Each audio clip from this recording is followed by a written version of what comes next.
Dans cet extrait que je vais vous lire de The Principles of Art, sélection et émotion esthétique, situé au 4e paragraphe du chapitre 6 du livre 1, Collingwood parle du rapport des émotions et de leur expression aux œuvres d'art. Au problème consistant à savoir s'il y aurait des émotions qui conviendraient davantage que d'autres à l'expression artistique, Collingwood répond que non, arguant que l'on ne peut savoir ce que l'on ressent avant de l'avoir exprimé. Or, l'art est expression d'émotions, donc distinguer les émotions qui conviennent de celles qui ne conviennent pas pour l'expression artistique n'aurait pas de sens. Ce texte contribue ainsi à la cohérence de ces distinctions entre l'art proprement dit et toutes les autres fausses formes d'art. En effet, si l'artiste exprime ce qu'il a à exprimer avant de savoir quelle émotion il va ainsi transmettre, cela le différencie radicalement de l'artisan qui choisit ses moyens en fonction de la fin qu'il se donne d'avance. Mais cette thèse pose d'autres problèmes. Par exemple, si l'art doit être identifié à l'expression, est-ce que seuls les artistes pourraient prendre conscience de leurs émotions ? Nous nous demanderons en quoi ce texte rend-il nécessaire l'idée que l'artiste doit être sincère et le sens que cela a. Donc là, je vais dire le texte en anglais, dans sa version originale, et je l'aurai traduit dans le cours de mon commentaire.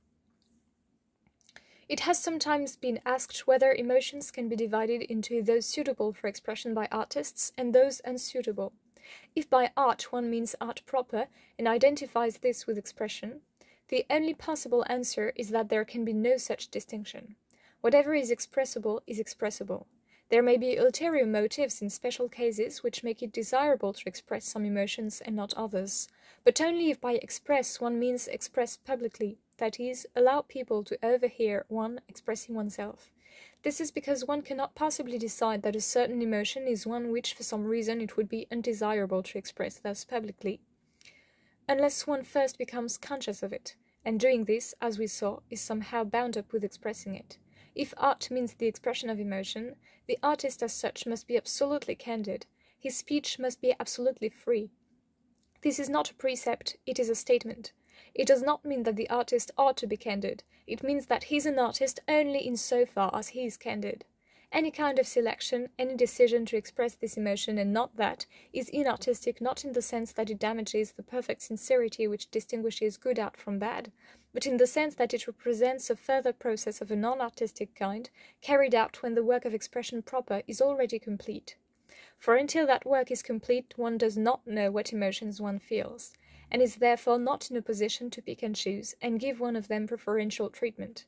From these considerations, a certain corollary follows about the division of art into distinct arts. Two such divisions are current, one according to the medium in which the artist works, into painting, poetry, music, and the like, the other according to the kind of emotion he expresses, into tragic, comic, and so forth. We are concerned with the second. Donc Collingwood démontre d'abord que la prise de conscience d'une émotion ne pouvant se faire qu'au moment de son expression, la décision de publier ou non une œuvre d'art qui l'exprimerait ne peut se faire qu'une fois ce travail d'expression achevé, du début de l'extrait à indissociable du fait de l'exprimer.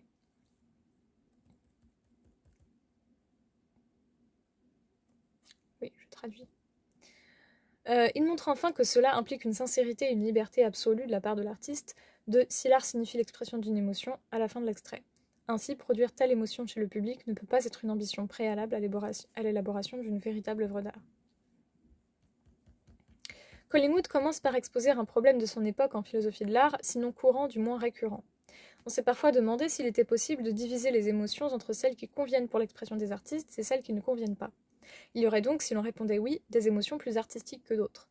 Or, Collingwood défend que la seule réponse possible est qu'une telle distinction ne peut pas exister si par art on entend l'art proprement dit et qu'on l'identifie à l'expression. En effet, dans The Principles of Art, Collingwood distingue l'art proprement dit du non-art, qui regroupe l'artisanat, le divertissement, mais aussi la magie et la représentation. Il définit l'art véritable par l'expression et l'imagination. Par expression, il faut entendre expression des émotions, précisément. Collingwood semble commencer à expliciter cette prise de position par la phrase suivante « Tout ce qui est exprimable est exprimable ». Il s'agit pourtant d'une tautologie. Pourquoi prendre la peine d'écrire cela et en quoi cela rend-il sa réponse plus évidente? Peut-être faudrait-il pour le comprendre infléchir légèrement le sens de chaque occurrence de l'adjectif. Tout ce qui est exprimable, c'est-à-dire toutes les émotions susceptibles d'être exprimées, est par conséquent exprimable dans l'art. S'il ne prend pas la peine d'ajouter ce complément circonstanciel, c'est précisément parce que pour lui, art et expression sont une seule et même chose. L'art doit être identifié à l'expression, comme il le dit dans ce texte. À partir du moment où une émotion est exprimée, elle était donc exprimable, et si elle s'exprime, elle ne peut le faire autrement qu'artistiquement. On pourrait alors se demander si seuls les artistes seraient capables d'exprimer leurs émotions. Ils répondent à ce genre de questions dans les paragraphes suivants, notamment pages 118-119, en reprenant Coleridge pour dire que les spectateurs sont aussi artistes, et en expliquant que l'émotion esthétique est selon lui une coloration émotionnelle qui accompagne l'expression de toute émotion, quelle qu'elle soit. Donc sur le fait que les spectateurs sont aussi artistes, s'il y a expression d'une émotion individuelle, c'est que l'émotion qui arrive au spectateur doit être une émotion également individuelle, irréductible à une émotion générale qu'il s'agirait de se passer les uns les autres. Le poète exprimant ses émotions nous permet d'exprimer les nôtres, notamment par le fait qu'il nous rend sensibles à notre être parlant, c'est-à-dire à notre être toujours capable d'exprimer certaines émotions de façon individuelle.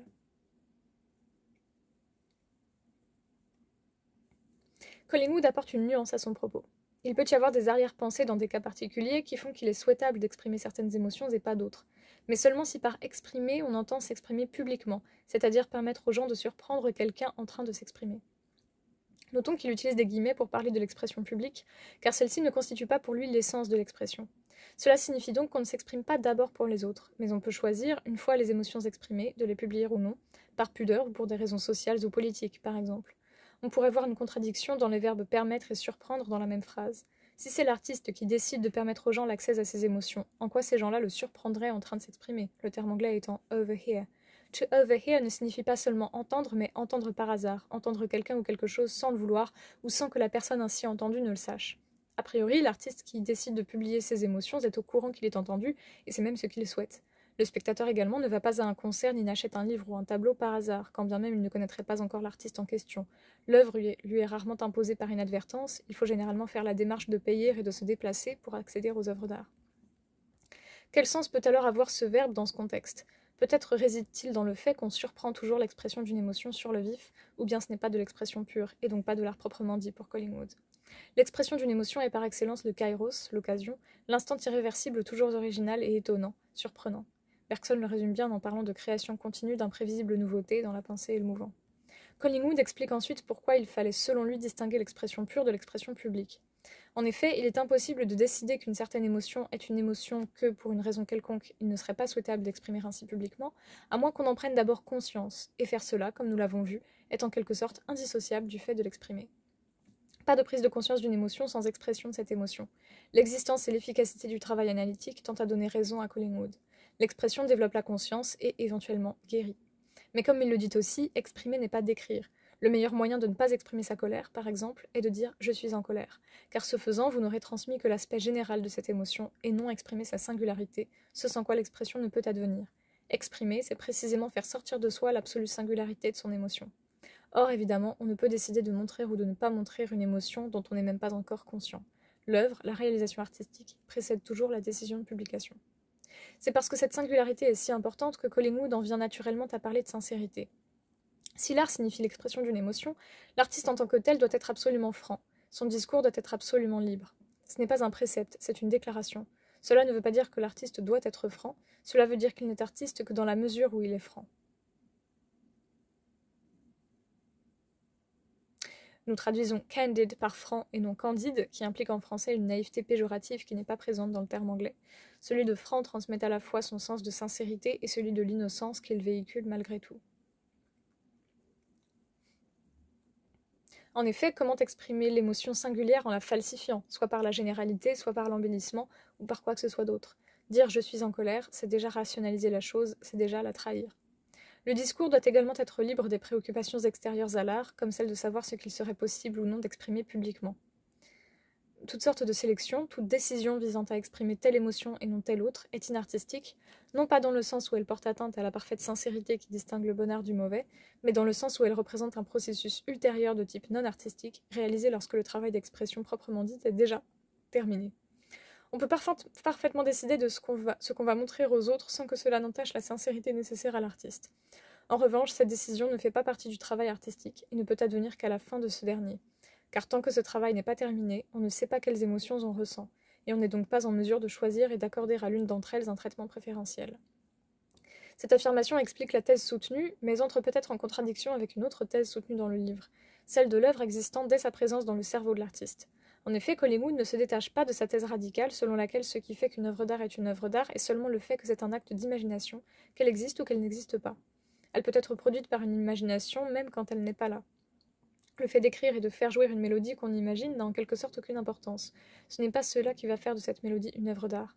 Or, s'il faut que le travail d'expression soit terminé pour que l'on sache quelles émotions on ressent, cela n'implique-t-il pas d'avoir terminé la réalisation matérielle de l'œuvre d'art? De nombreux artistes affirment ne pas savoir entièrement ce qu'ils vont créer avant de le faire. On a pu par exemple entendre de nombreux écrivains, comme Rick Emmanuel Schmitt, dire qu'ils n'écrivaient pas pour dire ce qu'ils pensaient, mais pour le découvrir. Il serait en effet peu intéressant de savoir d'avance tout le contenu et les étapes d'une œuvre d'art en projet. L'artiste invente, invenio signifiant découvrir en latin, en faisant, ce qui le distingue de l'artisan qui utilise des moyens préexistants pour une fin déterminée, ce que défend aussi Collingwood. Comment donc l'œuvre pourrait-elle exister avant sa réalisation matérielle, s'il faut que cette réalisation soit terminée pour que l'expression soit complète et ainsi devienne art et que l'émotion devienne consciente dans toute sa singularité? Quoi qu'il en soit, la sélection publique des œuvres est en effet un processus nécessairement ultérieur à l'expression des émotions que ces œuvres ont permis. Collingwood finit par exposer une dernière conséquence nécessaire de ses propos. De ces considérations découle un certain corollaire sur la division de l'art en arts distincts. Deux de ces divisions sont courantes, l'une selon le médium dans lequel l'artiste travaille, en peinture, poésie, musique, etc. L'autre selon le genre d'émotion qu'il exprime, tragique, comique, etc. C'est la seconde qui nous intéresse. Pourquoi ? Pourquoi est-il nécessaire, selon ce qu'il vient de démontrer, que la seconde division soit pour lui plus pertinente? Car puisque c'est l'émotion exprimée qui compte, peu importe le médium qui la permet. Cela dit, comme Collingwood le précise par la suite, cette division entre comédie, tragédie, etc. n'est éventuellement intéressante qu'une fois l'œuvre achevée, pour la classer. Mais ce ne peut être une ambition préalable et déterminante de l'œuvre, au risque de ne plus faire de l'art proprement dit, mais de fonctionner comme un artisan ou un amuseur. C'est toute la différence entre produire une œuvre pour exprimer l'émotion que l'on ressent en artiste, sans encore pouvoir la cerner vraiment, et avoir pour projet de produire certaines émotions chez un certain public et construire pour cela une sorte de recette. C'est ainsi que sont créés beaucoup de tubes pop. Le but est justement de fabriquer des tubes, enjoués pour l'été, plus dépressifs en hiver, comme l'écrit le journaliste et musicien Benjamin Cyr dans un article du Figaro.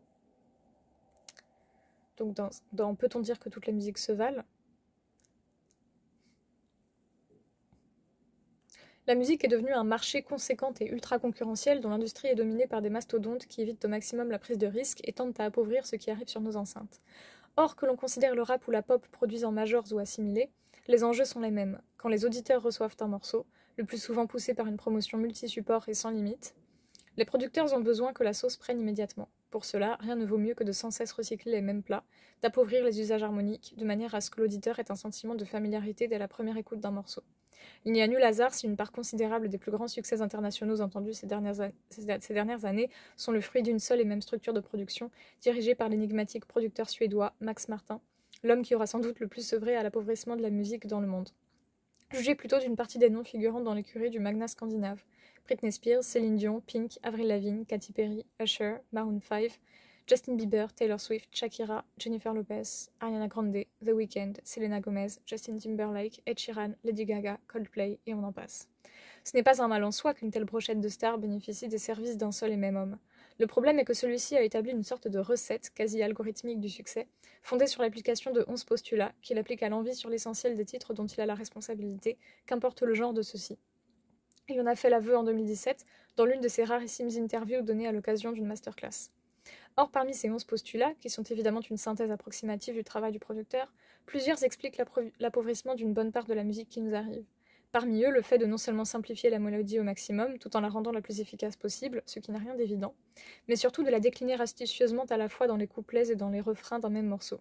Là où vous croyez entendre une chanson aux différentes parties, c'est en réalité toujours la même qui vous revient sous des formes différentes, de manière à ce que, lorsque le refrain intervient, il vous paraît évident.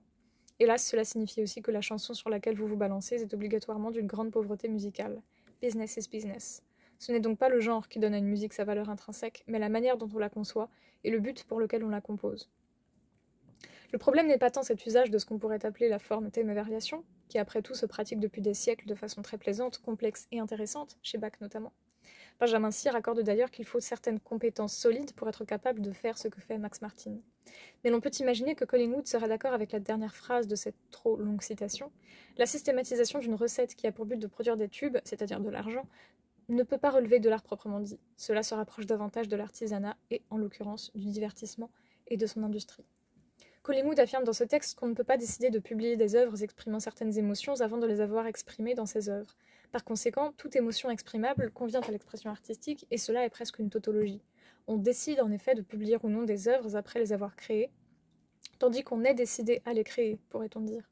Ce que permet en creux de comprendre ce texte, c'est donc aussi la liberté de l'artiste qui se situe paradoxalement dans la soumission à ce qu'il ressent comme une nécessité, celle de s'exprimer de telle façon. En ce cas, un choix en moins est une liberté en plus. L'argument du texte renforce encore la distinction de l'art proprement dit et du non-art, en ce que l'artiste, s'il s'exprime avant de décider de montrer telle ou telle émotion, et s'il ne cherche pas à susciter des émotions, ne peut fonctionner comme l'artisan qui se donne des moyens en vue d'une fin précise, même quand il s'agit de produire des tubes de musique pop. Sa première qualité est la sincérité, qualité à laquelle Collingwood redonne un sens concret et tout à fait logique et nécessaire, au lieu d'être la formule vide de sens qu'elle est parfois devenue.